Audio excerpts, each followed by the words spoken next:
Lecture du livre de la Genèse.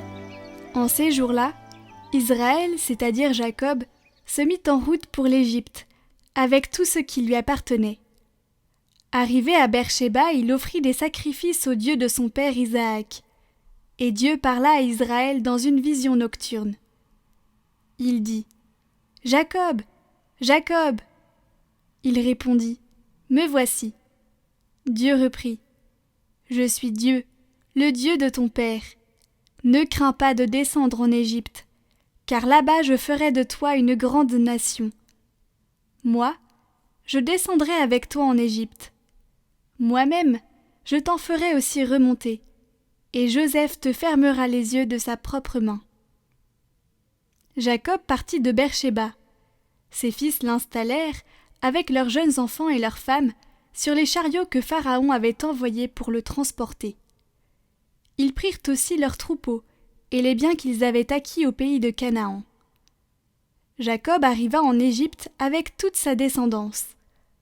Ainsi donc, ses fils et ses petits-fils, ses filles et ses petites-filles, bref, toute sa descendance, il les emmena avec lui en Égypte. Jacob avait envoyé Juda en avant vers Joseph pour préparer son arrivée dans le pays de Goshen. Quand ils furent arrivés dans le pays de Goshen, Joseph fit atteler son char et monta à la rencontre de son père Israël. Dès qu'il le vit, il se jeta à son cou et pleura longuement dans ses bras. Israël dit à Joseph : « Maintenant que j'ai revu ton visage, je peux mourir, puisque tu es encore vivant. »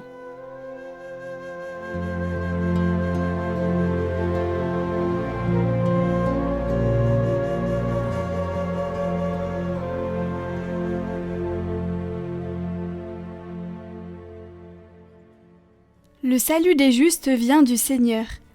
Fais confiance au Seigneur, agis bien. Habite la terre et reste fidèle. Mets ta joie dans le Seigneur, il comblera les désirs de ton cœur. Il connaît les jours de l'homme intègre, qui recevra un héritage impérissable. Pas de honte pour lui au mauvais jour, au temps de famine, il sera rassasié. Évite le mal, fais ce qui est bien, et tu auras une habitation pour toujours. Car le Seigneur aime le bon droit, il n'abandonne pas ses amis. Le Seigneur est le salut pour les justes, leur abri au temps de la détresse. Le Seigneur les aide et les délivre, il les délivre de l'impie, il les sauve, car ils cherchent en lui leur refuge.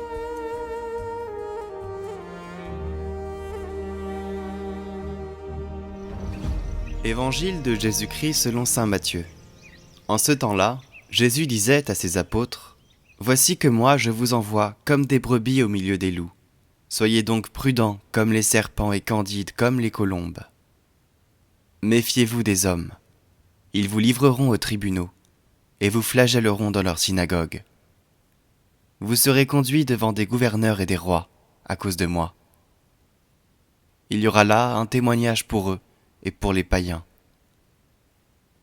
Quand on vous livrera, ne vous inquiétez pas de savoir ce que vous direz, ni comment vous le direz. Ce que vous aurez à dire vous sera donné à cette heure-là. Car ce n'est pas vous qui parlerez, c'est l'Esprit de votre Père qui parlera en vous. Le frère livrera son frère à la mort, et le père son enfant. Les enfants se dresseront contre leurs parents, et les feront mettre à mort. Vous serez détestés de tous à cause de mon nom. Mais celui qui aura persévéré jusqu'à la fin, celui-là sera sauvé. Quand on vous persécutera dans une ville, fuyez dans une autre. Amen, je vous le dis, vous n'aurez pas fini de passer dans toutes les villes d'Israël quand le Fils de l'homme viendra.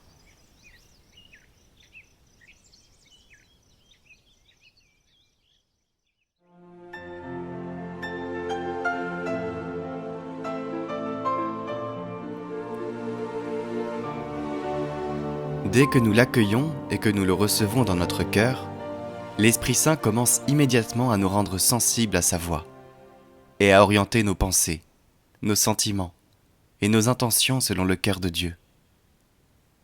En même temps, il nous amène à tourner de plus en plus notre regard intérieur vers Jésus comme modèle de notre manière d'agir et d'entrer en relation avec Dieu le Père et avec nos frères et sœurs. Dans l'intimité avec Dieu et dans l'écoute de sa parole, nous mettons lentement de côté notre logique personnelle, dictée le plus souvent par nos fermetures, nos préjugés et nos ambitions, et nous apprenons plutôt à demander au Seigneur « Quel est ton désir ?» Demander conseil au Seigneur, mais nous devons laisser la place à l'Esprit, afin qu'il puisse nous conseiller et donner de l'espace, c'est prier.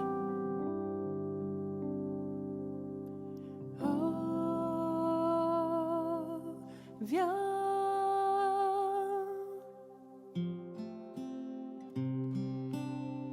viens Esprit Saint.